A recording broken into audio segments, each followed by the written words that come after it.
California, a massive wave injures several Ventura Beach onlookers.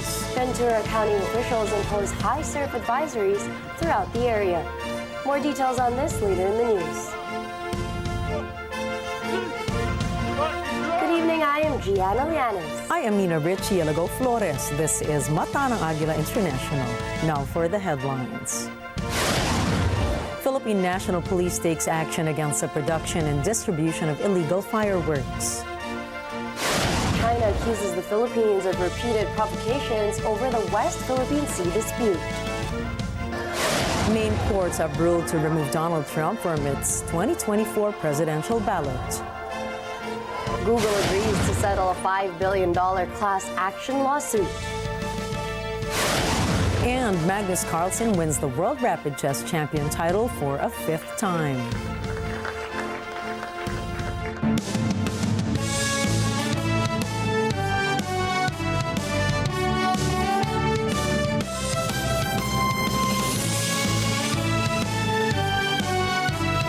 Las Vegas, Nevada, España, Paris, France, United Kingdom, Washington, D.C., London Bureau, Papua New Guinea, in New York, Washington, D.C. Mata ng Agila, Mata ng Agila. Mata ng Agila International. Trusted, connected, on point.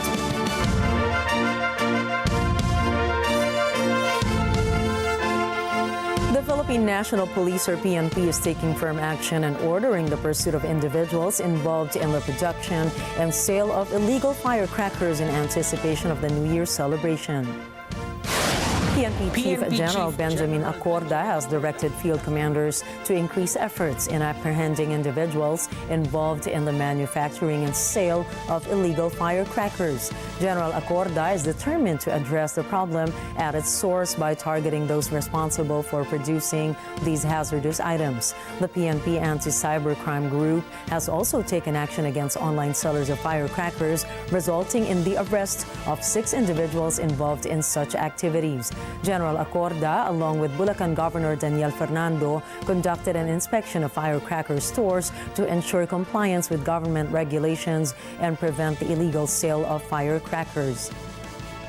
Wala naman tayong nakitang mga illegal na binebenta and in fact, with the support of yung mga manufacturers, sila mismo ang nag-cooperate na in ensuring this yung pagsunod sa mga yung provisions of the law. Oil pump price cuts are set to take effect this January 2024. The Department of Energy Oil Industry Management Bureau said that based on 4 days of trading, motorists would be expected to pay 10 centavos to 30 centavos on diesel per liter. Kerosene per liter, on the other hand, may go down by 1 peso to 1 peso and 10 centavos. Meanwhile, gasoline prices per liter may remain stagnant or increase by 10 centavos. The Malacanang Palace has announced 10 regular holidays and 8 special non-working holidays for 2024. This is under Proclamation 368 signed by Executive Secretary Lucas Bersamin and approved by President Ferdinand Marcos Jr. The following dates to be mentioned are for regular holidays: January 1st, New Year; March 28 and 29, April 9, Araw ng Kagitingan; May 1, Labor Day; June 12, Independence Day; August 26, National Heroes Day, the last Monday of August; November 30, Bonifacio Day; December 25, Holiday Season; December 30, Rizal Day. Meanwhile, the dates for the special non-working holidays are as follows: February 10, Chinese New Year; March 30, August 21, Ninoy Aquino Day; November 1, 2, December 8, 24, and 31 being the last day of the year.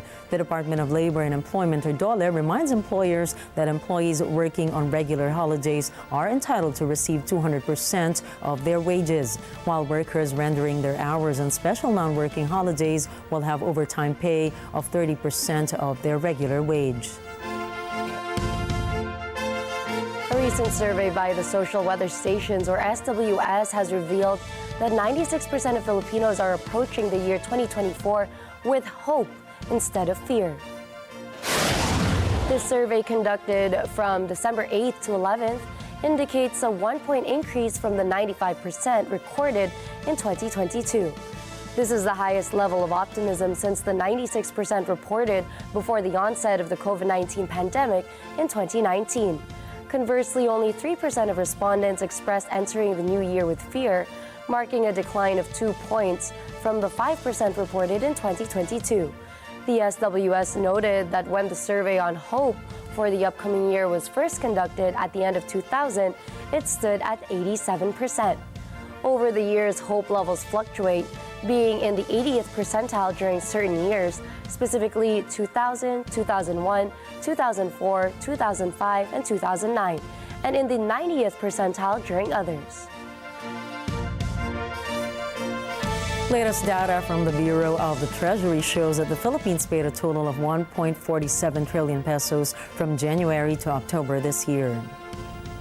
The said sum has exceeded last year's debt payments by 59%. Data also shows that that of the 1.47 trillion pesos, 958.9 billion pesos was used to pay principal payments. The Marcos administration says the payments during the period also accounted for about 95% of the 1.55 trillion pesos program debt payments for this year. The government also paid 853.94 billion pesos in principal payments to domestic lenders, while more than 105 billion pesos was used to pay foreign creditors. Interest payments, on the other hand, amounted to 519.10 billion pesos, bulk of which was paid to domestic lenders. Treasury data show that as of end of October this year, the country's total debt amounted to 14.48 trillion pesos. The Department of Health has recorded an uptick in the cases of measles in the Philippines by 374% this year. Data shows that from January 1 to December 2, the agency logged 2,576 cases of measles in the country compared to only 544 in the same period in 2022. There have been 16 recorded deaths this year compared to no deaths last year. According to the DOH, the cases of measles have increased in all regions in the country. Dr. Mark Nicolas Santos said the patients with measles will feel high fever, presence of conjunctivitis, runny nose, and rashes that are like small dots that usually start from the head down the body. The health department reminded the public that there is no medication for measles. However, it can be prevented through the vaccine given free of charge at health centers. The Department of Agriculture, or DA, has started distributing 5,000 pesos worth of cash aid to 2.38 million rice farmers in the country. DA noted that the cash aids came from the Rice Farmers Financial Assistance, or RFFA program. This is unconditional financial assistance for small rice farmers who plant less than 2 hectares. The funding of the program is from the excess tariff collection from the importation of rice in 2022 worth 12.7 billion pesos. Last September, President Ferdinand Marcos Jr. greenlighted the release of the said monetary aid from excess tariff collections for the RFFA program. The Supreme Court has not issued a temporary restraining order to stop the implementation of the Public Utility Vehicle, or PUV, consolidation on December 31st. As a result, non-consolidated jeepneys are set to be removed from the streets by the end of the deadline. However, the Department of Transportation has granted operators and drivers a concession, allowing them to continue operating until January of the following year, providing an opportunity to complete the consolidation process. Meanwhile, Japanese carmaker Toyota Motor Corporation has increased its investment pledge with 1.1 billion pesos to support the Philippine government's PUV modernization program. Initially, Toyota had committed 4.4 billion pesos in investments when President Ferdinand Marcos Jr. visited Japan in February of the same year.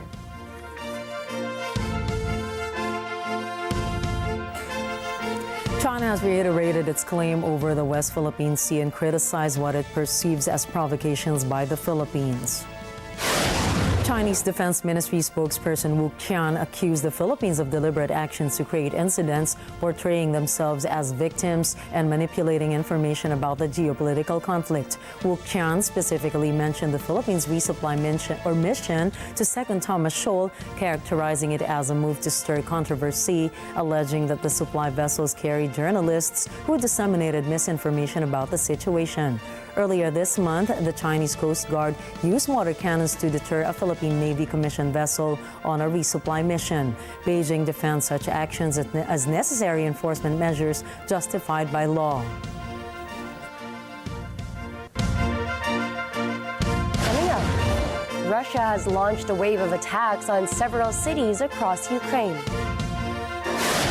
Maine Secretary of State rules out Trump from their presidential ballot. And Google settles another class action lawsuit. Stay tuned for more stories around the globe when we return.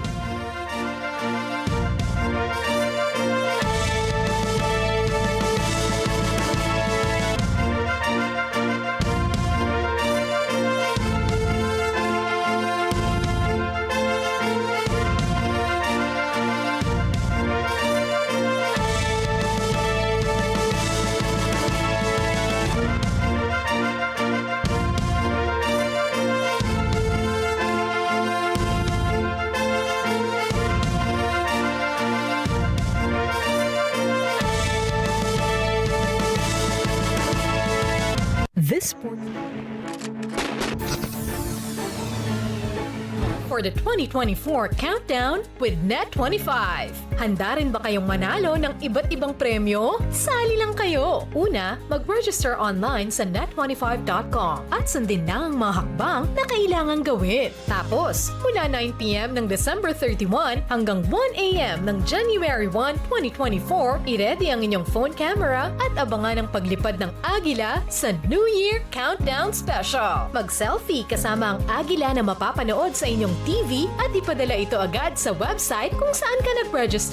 Net25 will electronically raffle all qualified selfies. At ipapaalam namin ang mga nanalo sa Love, Tony Pet, and Everything kada umaga at ASPN. Let's win together sa darating na 2024 countdown sa Net25.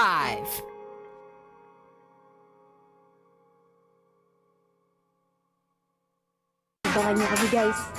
So ano, ready ka na? Ready na! Ready na tayo. Ready na tayo! Let's go to Mamborina.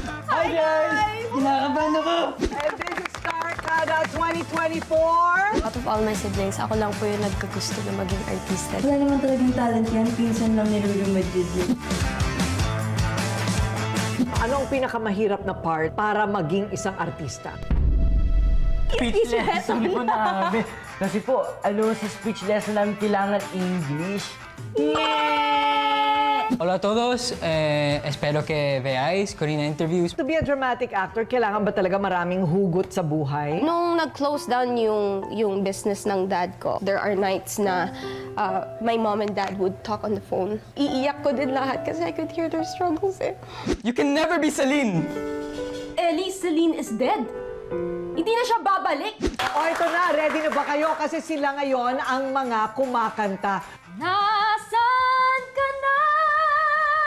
I'll show you the way to where dreams aren't far. Kailangan ko pong kumanta po gabi-gabi para po makapag-aral po ako. Kuya ko po kasi he has autism po and ADHD. Sabi nga nila, with pain comes purpose. And your hopes are written in every star. Happy New Year, everybody! Happy New Year!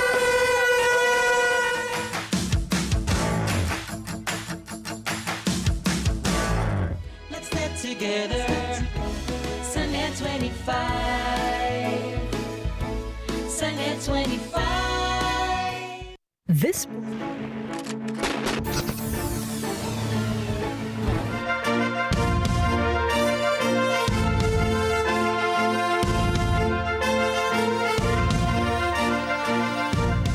Welcome back to Mata ng Agila International.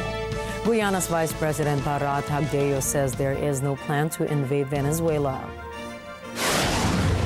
Nothing that we do or we have done has threatened Venezuela We don't plan on invading Venezuela. President Maduro knows this, and he needs not have any worry about that. That assurance was given to him in St. Vincent and the Grenadines, and we have done so. Hagdeo's statement came after Venezuelan President Nicolas Maduro ordered more than 5,600 military personnel to participate in a defensive exercise near the disputed Essequibo region. Maduro has sent his military to the said border in response to Britain sending a warship to the area. Maduro also accused Britain is threatening the peace and sovereignty of Venezuela. To recall, Britain announced it would divert the patrol vessel HMS Trent to Guyana, a former British colony. A source said British ships would be in Guyana for less than a week for open sea defense exercises. As 2023 comes to a close, the U.S. is again reeling from another mass shooting in a school campus, this time in Las Vegas, Nevada. Bureau Chief Anna Cui was there on the scene that unfortunate day. Today, she tells us what legal steps have been taken to help address what is described as America's epidemic of mass shootings. Take a look. Since the recent shooting here at the University of Nevada, Las Vegas, 19 more mass shootings have taken place in the U.S., according to the Gun Violence Archive. That number is anticipated to grow before the year 2023 comes to an end. The crime investigation is still ongoing, and it's being led by Las Vegas Metro Police. University Police Chief Adam Garcia said they are challenged with piecing the events leading up to the shooting due to having no security cameras inside the building. This is one of the safety measures they plan to make in the near future. In the interim, Garcia said they will increase law enforcement staffing on campus grounds. While final exams were canceled and the university closed for the rest of the semester, a memorial was held to honor the victims, allowing the community to come together. UNLV is an open campus, and in light of this incident, some students now see it as a major safety concern. Here's UNLV President Dr. Keith Whitfield addressing the issue. We sit in an interesting position of that we're an urban research university. And what that means is that we really are connecting the community in a lot of different sorts of ways. I think sometimes when people are thinking about this issue of safety, they believe that if somehow we cordoned off or we made gates around all of ours, that we would make ourselves perfectly safe. And we know from other urban universities that's just not true. This particular incident, without attempting to analyze it, is just one of those situations that we are struggling with as a country. It's not just on a college campus, it's in our country. The victims were shot inside the UNLV's business building just 3 miles from Mandalay Bay, where a gunman opened fire during the Route 91 Music Festival on October 1, 2017, killing 60 people and wounding at least 413. Nevada voters demanded tougher gun laws after the 1 October tragedy. In 2019, bump stocks became illegal under Nevada state and federal law, and in January 2020, Nevada's red flag law went into effect. Still, gun law experts say the state can do better as it does not require firearm registration and has no assault weapon restrictions at this time. In Las Vegas, Anna Cui, reporting from Matanang Agila International, trusted, connected, on point. And to tell us more about it, live from Las Vegas, we have Anna Cui. Anna. Hi, Nina. First of all, it's nice to see you safe and well. I want to greet you a Happy New Year. Happy New Year to you too, Nina. And now for more questions, what is the red flag law and how effective is it? Yes, so Nina, the red flag law is a tool that's used by law enforcement where people can request for gun protection, gun violence protection order, and also the removal of a firearm from someone who is high risk of possibly using, a firearm to hurt themselves or others. So it's a law that's actually being pushed by gun safety advocates. They want to push it to be effective, to take effect in all the states here in the U.S. And to date, it's more than 20 states, along with Washington, D.C., have passed the red flag law. And as far as it being effective, here in Nevada, it took effect in 2020, January, and the reports show that it's only been used 13 times as of mid-2022. That is the latest data that is available. And I think it could be more effective. Gun safety advocates are saying that because a lot of people don't know about it, and that's why it's not being used. So they're working on, disseminating the information, educating people that is available. So they have to really look into areas where they can improve the system, right? Next, are there any other laws related to gun control that have been proposed there in Nevada? Yeah, so in the legislative session this year, unfortunately, there was a trio of gun control bills, but it was vetoed by by Nevada Governor Joe Lombardo, and that 3 bills would have, for one, it would have increased the age limit from 18 to 21 for someone to possess semi-automatic semi-automatic and assault weapons. That was one. 2, if it was passed, it would have prohibited someone from carrying a gun within 100 feet or 91 meters of an election entrance site. And then the 3rd, it would have prohibited someone from owning a firearm if they were convicted of felony or gross misdemeanor for a hate crime within a decade. It's not as prevalent a problem as it is here in the Philippines as it is in the U.S., and we hope that they can do better there in your area. We heard the shooting hit close to home for you. That must be terrifying. Can you tell us more about that? Yes, so Nina, my daughter, my youngest, she's actually a junior in college, and she's attending UNLV. And it did hit close to home because on that day, she would have been in that building. The actual shooting happened at the Beam Hall, which is the business school building of the university. She would have been in that building that day had she gone to school. So thankfully, she skipped class that day, and she was not on campus when the shooting happened. But she was shaken up because even though we were home together and she was receiving the mass text messaging coming from the university police. So the messaging was, the messages were coming and she was reading it as it was happening. So she was in touch with her friends, with her classmates that were in the classroom when that actually happened. So she knew like the events, where when they heard the gunshots and when they were ushered out of the room and they went into hiding in the as they ran out of the building, they went to the student union, and that's where they were told to hide until the police, came and let them go. Well, we are very comforted to hear that she was out of harm's way on the day that the incident happened. Thank you so much, Anna Cui from Las Vegas, Nevada. Thank you, Nina. The state of Maine has ruled to disqualify Donald Trump from the state ballot in next year's presidential primary election, becoming the second state to bar the former president on grounds of his role in the January 6 U.S. Capitol riots. Maine Secretary of State Shenna Bellows concluded that Trump incited an insurrection when he spread false claims about voter fraud in the 2020 election, urging his supporters to march on the Capitol to stop lawmakers from certifying the vote. The decision can be appealed to a state superior court, and Bellows suspended her ruling until the court rules on the matter, as Trump's campaign said that they would file an objection to the decision. Lawyers for Trump have disputed that he engaged and argued that his remarks to supporters on the day of the 2021 Capitol riots were protected by his right to free speech. The decision came after former lawmakers Kimberly Rosen, Thomas Avello, and Ethan Strimling moved for the former president to be disqualified based on a provision of the U.S. Constitution that bars anyone who engaged in insurrection or rebellion from holding office. Rosen and Savello are both former Republican state senators. Strimling is a former Democratic state senator.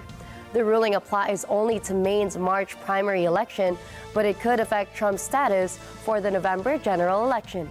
The ruling likely will add to pressure on the U.S. Supreme Court to resolve questions about Trump's eligibility nationwide.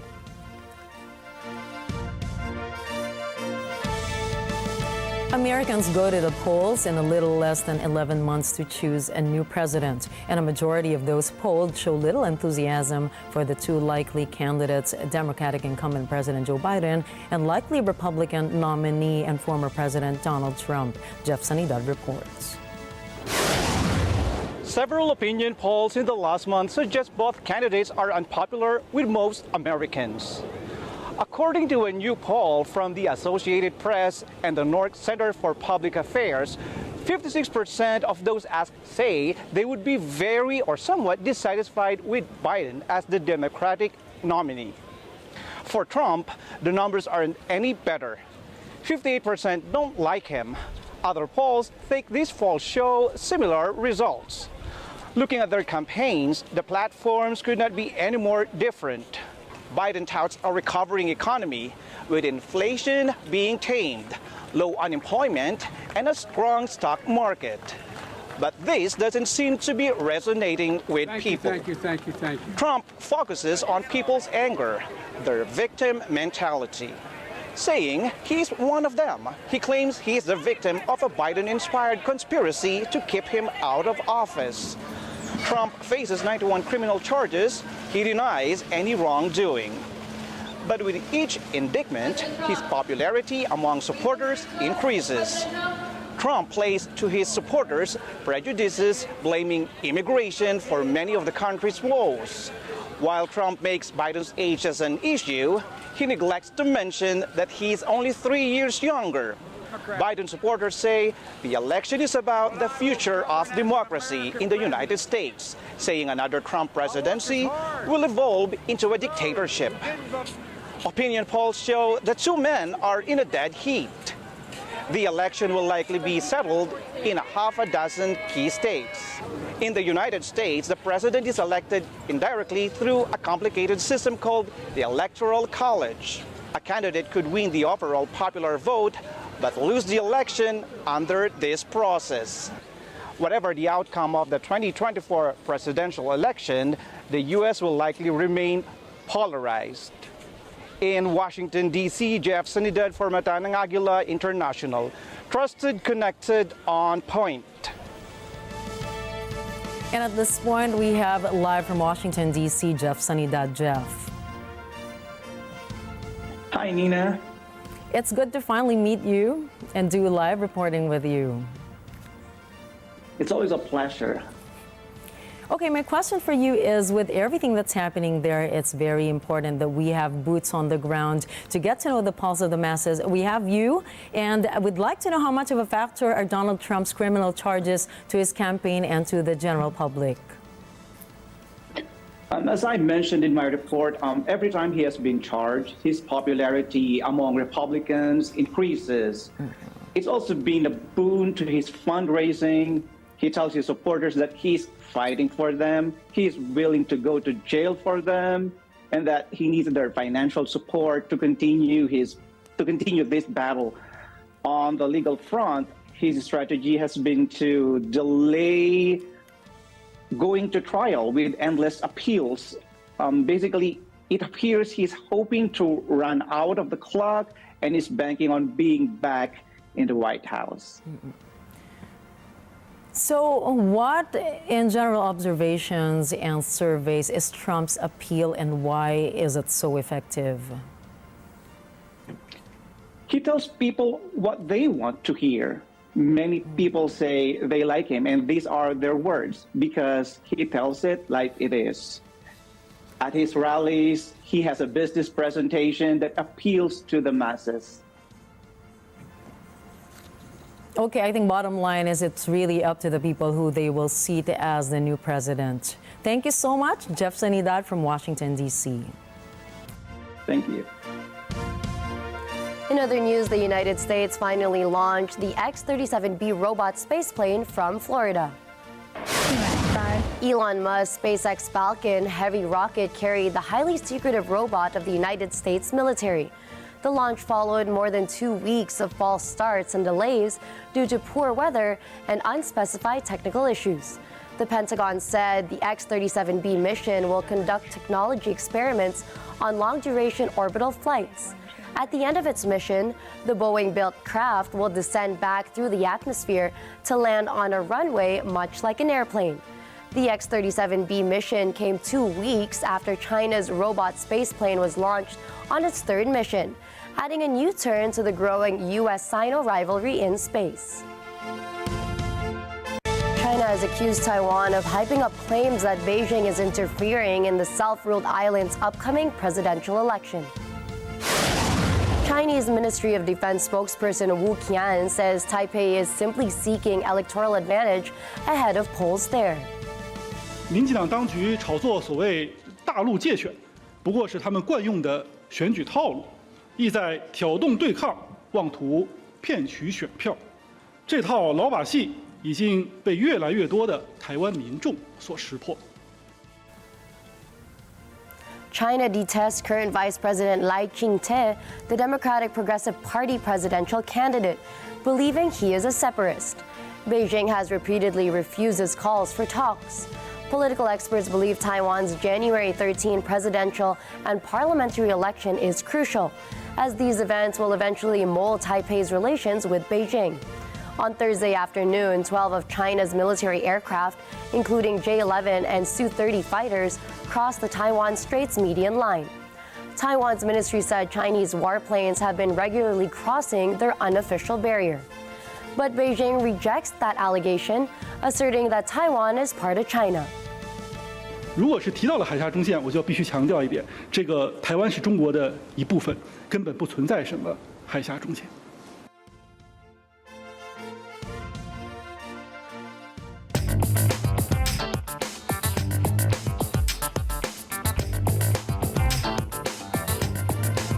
Google has agreed to settle a $5 billion worth class action lawsuit over its browser's incognito mode. This is after U.S. District Judge Yvonne Gonzalez Rogers put a scheduled trial for the case on hold as lawyers had already reached a preliminary settlement. Lawyers, however, are expected to show a formal settlement for the court's approval by February next year. The class action was filed by the law firm Boies Schiller Flexner 3 years ago. The class action claimed that Google's Chrome browser had tracked its users' activity even in incognito mode.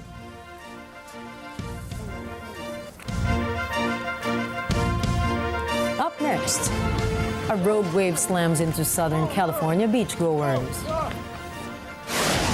U.S. Secretary of State Antony Blinken led the closed-door negotiations tackling migrant flow. And Indonesian students evict Rohingya refugees from their temporary shelters. Please don't go away. We've got more stories when Mata ng Agila International returns.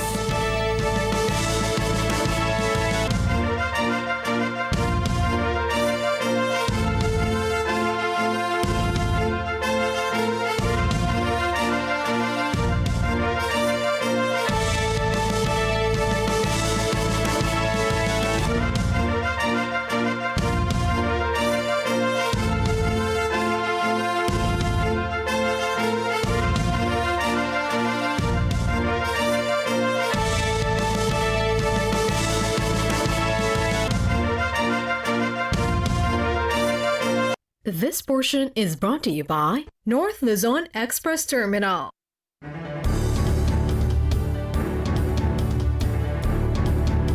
Ang Best Public Affairs Program. And the star goes to Open for Business Net 25. It is a signal to the world that we are open for business. Open for Business with Cesar Vallejos every Sunday, 9 p.m. A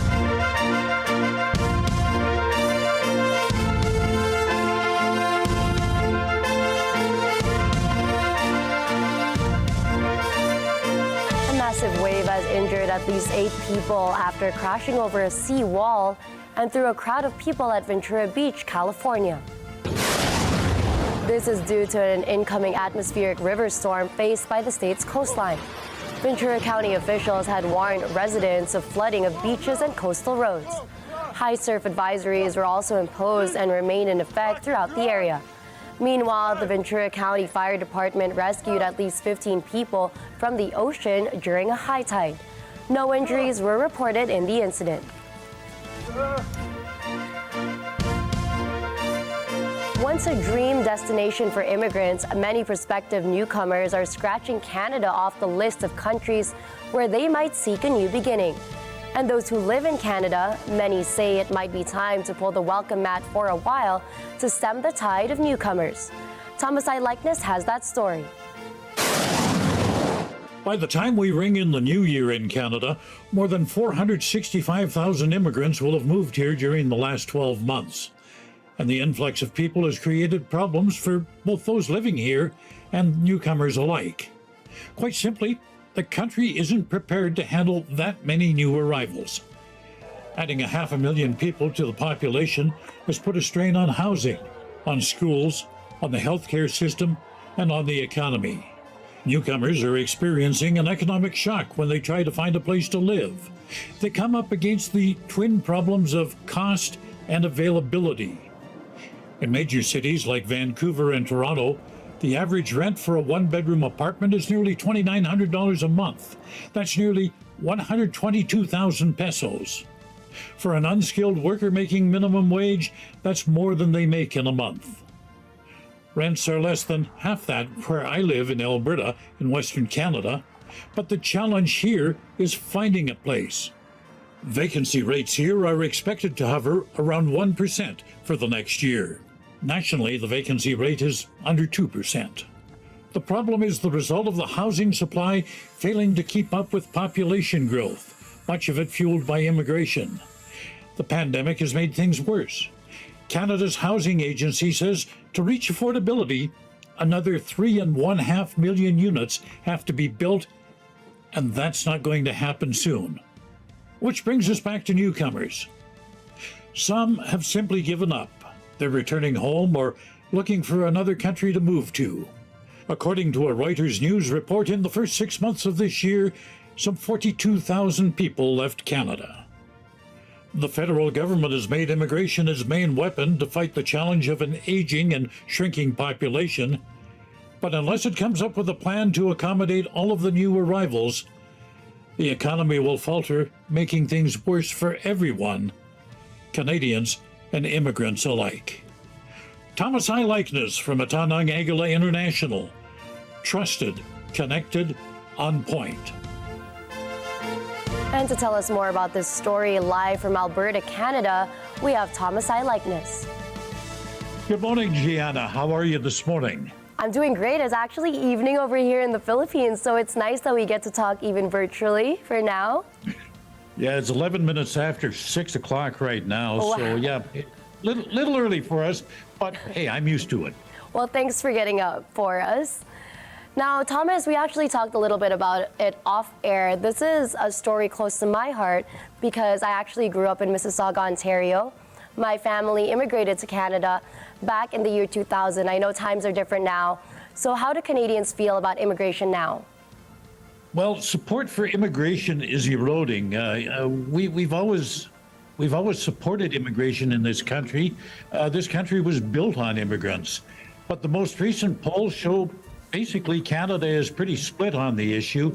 About 43% say, well, let's keep immigration at the same level. 48% say fewer people should come in. And interestingly, 9% say we should be welcoming more immigrants. But as it stands right now, we're allowing about 500,000 people in every year. The country is split on whether we can handle this and keep going at that level. That's something that you can definitely witness walking around the streets of Canada, just different nationalities. Now, in the past few years, why has the government pursued such high immigrant numbers?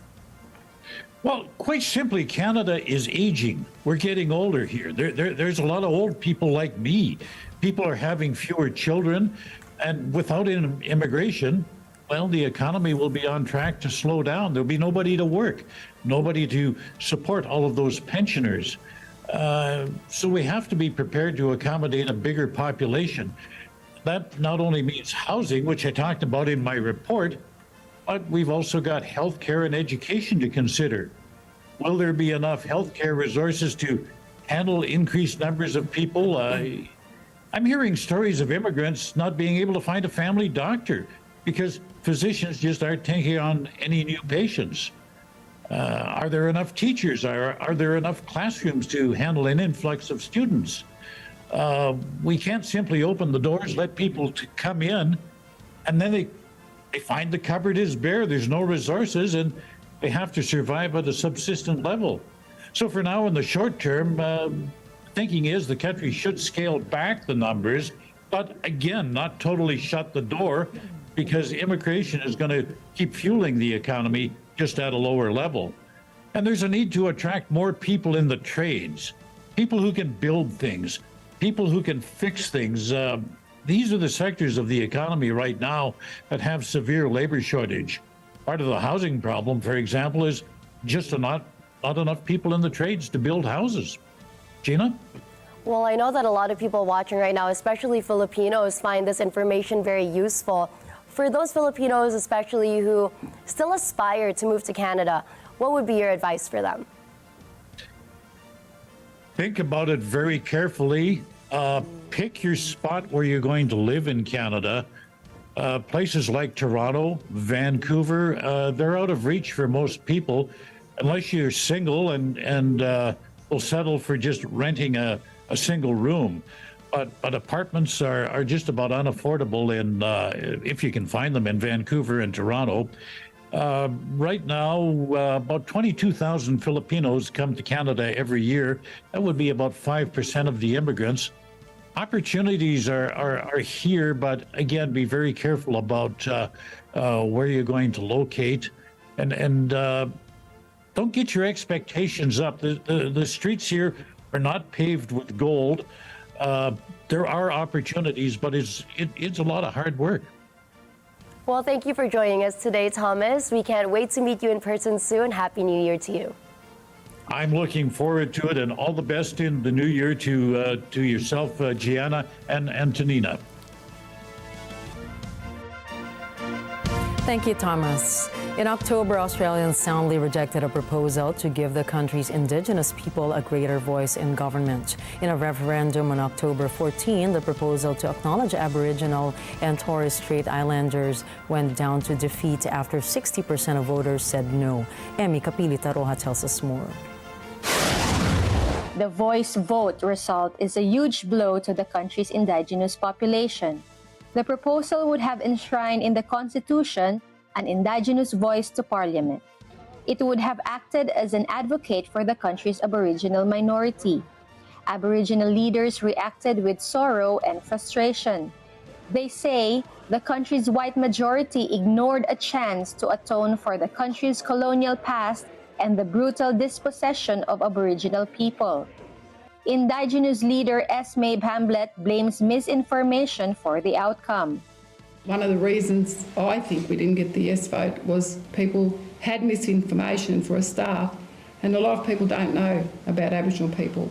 They don't live in our communities, they don't work in our communities, and they don't know what we go through. They don't know the extent of dispossession, and they don't know the history.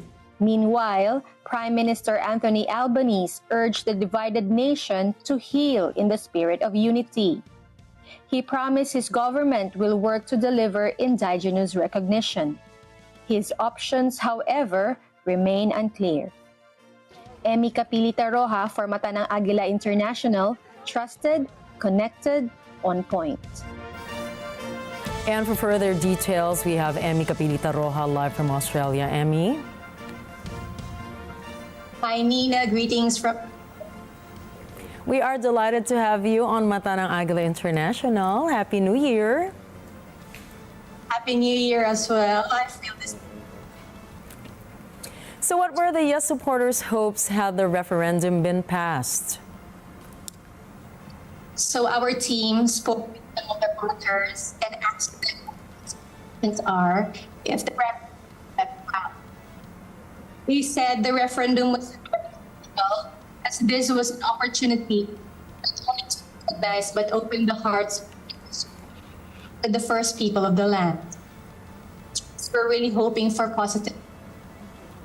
Looking forward to a more binding and the voice of the indigenous represented in the legislative government.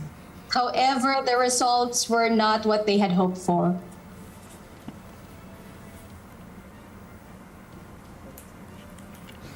So, Emmy, moving forward, what will be the possible impacts of the referendum results to Australia as a nation? Just for the information of everyone, a referendum is done to propose change to the Constitution. Australia's Constitution has been there since 1850, and this referendum is truly deemed historical. This is the voice of the indigenous. Political analysts say that results truly the disheartened supporters of the indigenous community. And this has been causing among the constituent. The extent of this impact is yet. On the international level, Australia has been recently labeled as a country that is not willing to give what it should to indigenous people, creating impressions on a global scale that might impact human rights. Australia is one of the countries with extensive history on reconciliation with the first people of the land. That we should wait for any indication of international relations of Australia with other countries in the next few years. Emmy, you're a little bit choppy, but from how I can read your lips, I understand that Australia is being viewed by the world as being a little bit discriminatory over Indigenous people. But, 40% is a number that you cannot ignore. Let's keep our hopes for the Indigenous people of Australia that in the coming years, things will be better and that maybe they will finally win the favor of the voting body. Thank you so much, Emmy Capilita Roja, all the way from Australia. Thank you and Happy New Year. A World Health Organization expenditure report reveals that in 2021, global spending on health reached a new high. $9.8 trillion or 10% of global gross domestic product were spent on public health. Despite this increase across the world, government health spending still decreased in low-income countries. Rosal Feria tells us today about WHO's urgent call for governments to prioritize investing in universal health coverage. At the height of the COVID-19 pandemic in 2021, 11% of the world's population lived in countries that spent less than $50 per person per year. This is a stark contrast to the average per capita spending on health in high-income countries, which was around $4,000 yearly. Low-income countries that represent 9% of the world population accounted for only 0.25% of global health expenditure. However, during the pandemic, even as economies and societies reeled from the massive disruptions it caused, WHO says record spending on health in 2021 demonstrated how countries prioritized public health. But going forward, as countries now shift focus to deal with economic priorities, the report highlights that the scale of growth in public health spending observed during the pandemic is unlikely to be sustained. WHO's Universal Health Coverage Goal, or UHC, means that all people have access to the full range of quality health services they need when and where they need them without financial hardship. WHO says to achieve UHC, countries need to strengthen their health systems based on a primary health care or PHC approach. The health agency says PHC is the most inclusive, equitable, cost-effective, and efficient approach to enhance people's physical and mental health, as well as social well-being. In Washington, D.C., Rosal Feria for Mata ng Agila International, trusted, connected, on point. And to tell us more about the WHO's call for universal health care, here's Rosal Feria live from Washington, D.C. Rosal, we are so happy to have you here today on Mata ng Agila International. Happy New Year to you. Happy New Year to you as well, Gianna, and to Ms. Nida. Now let's talk about universal health care as one of the 2030 Sustainable Development Goals, or SDGs. What would be the #1 challenge in achieving this specific SDG? Well, based on WHO's assessment, inequalities remain a fundamental challenge in achieving health care and for all. And when we say inequalities, we mean not only socioeconomic disparities between the rich and the poor, but also gender inequity, age and racial discrimination, other issues faced by indigenous peoples.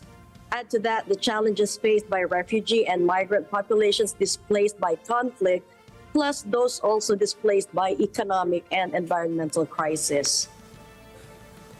And earlier, Rosal, you mentioned primary health care as the #1 approach to achieving universal health care. Can you expound on that? WHO says a primary healthcare approach enables universal, integrated access to health services as close as possible to people's everyday environments. WHO says it also helps deliver the full range of quality services and products that people need for health and well-being. This improves coverage and financial protection for people, especially those in low-income countries. Well, we do hope that this universal health care can be achieved, not just the 2030, but even before that. Thank you so much for joining us today, Rosal. We hope that you're enjoying the colder weather there. Happy New Year to you. Thank you so much. Happy New Year to you too. Coming right up, things aren't looking too sunny for Cher. Magnus Carlsen adds one more notch to his storied legacy. And with 2024 coming up, we have a roundup of next year's most anticipated movies.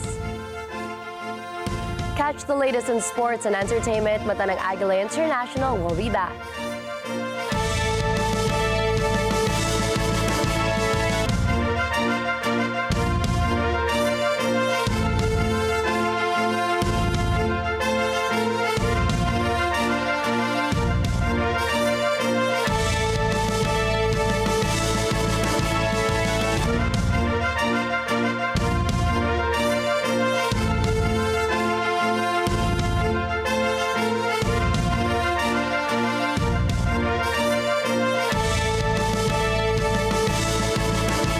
Let's get ready for the 2024 countdown with Net25. Handa rin ba kayong manalo ng iba't ibang premyo? Sali lang kayo! Una, mag-register online sa net25.com at sundin lang ang mga hakbang na kailangan gawin. Tapos, mula 9 p.m. ng December 31 hanggang 1 a.m. ng January 1, 2024, i-ready ang inyong phone camera at abangan ang paglipad ng Agila sa New Year Countdown Special. Mag-selfie kasama ang Agila na mapapanood sa inyong TV at ipadala ito agad sa website kung saan ka nag-register. Net25 will electronically raffle all qualified selfies. At ipapaalam namin ang mga nanalo sa Love, Tony Pet, and Everything kada umaga at ASPN. Let's win together sa darating na 2024 countdown sa Net25.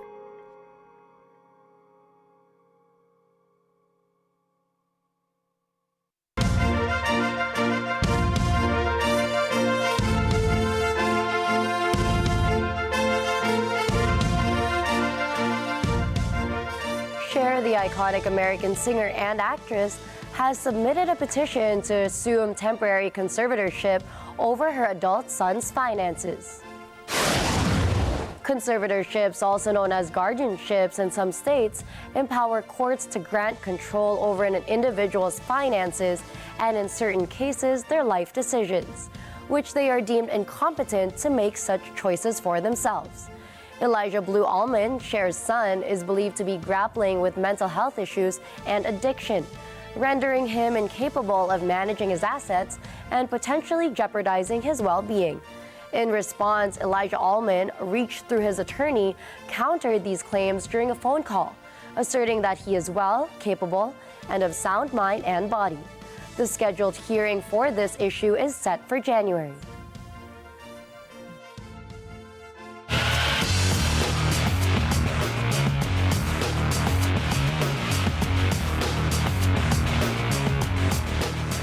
Another chess-tacular performance from Grandmaster Magnus Carlsen.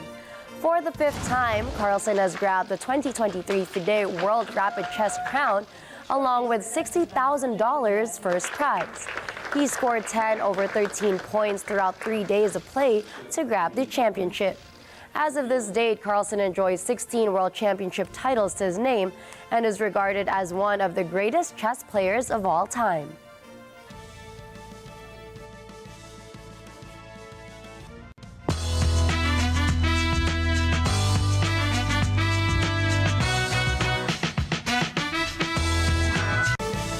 Great news for binge watchers and Net25 viewers. Starting January 2024, Net25's first film, Monday First Screening, will be available on Netflix.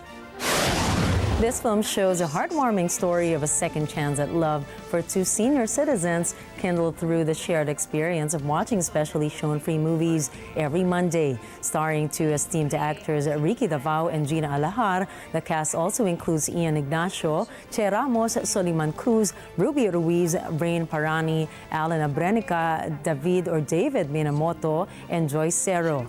Set to debut on Netflix by January 1st, 2024, Monday First Screening offers a touching narrative and the opportunity for a wider audience to enjoy the work of Net25 Films. Mark your calendars for this heartening tale of love and cinema.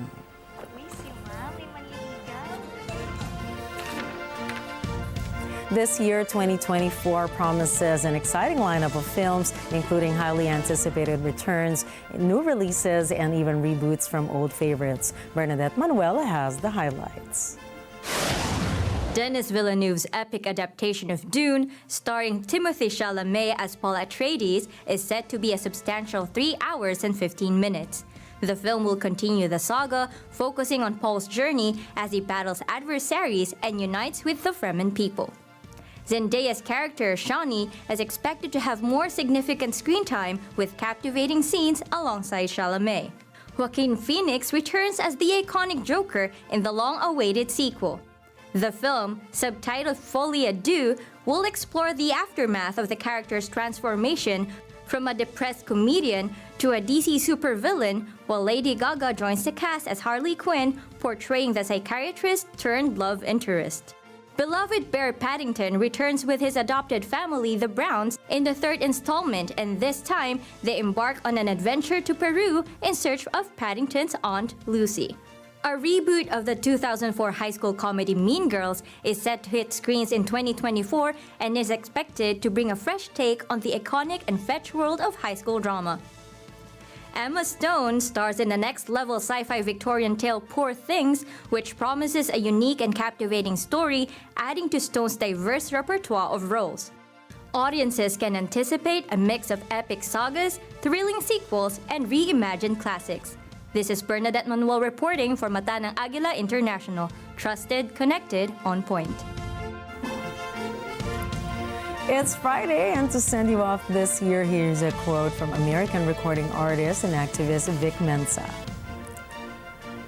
I feel that my purpose is to shed light on some of the darker sides of our world and to lend a hand and a voice to people struggling.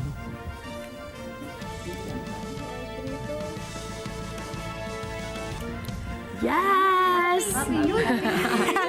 Happy New Year! Happy New Year to everybody! Happy New Year! And we hope with that quote you have also just learned so much during our broadcast this year. Thank you for supporting Mata ng Agila International. Yes, and let's continue to be a beacon of light for everybody else whose lives are needing consolation and comfort right now. Let's be a sorts of comfort and consolation for them, especially in the year 2024. So on behalf of all of us, we'd like to say Happy New Year!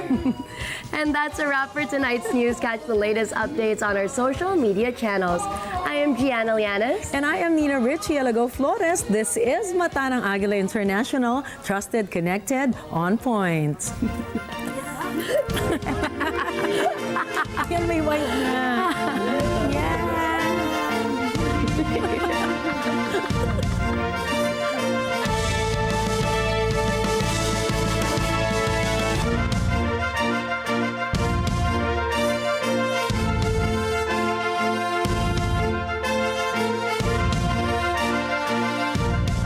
Thank you for choosing Mata ng Agila International as your trusted news source, keeping you connected to the world and on point with stories from around the globe. Follow, like, and subscribe to @Net25 TV.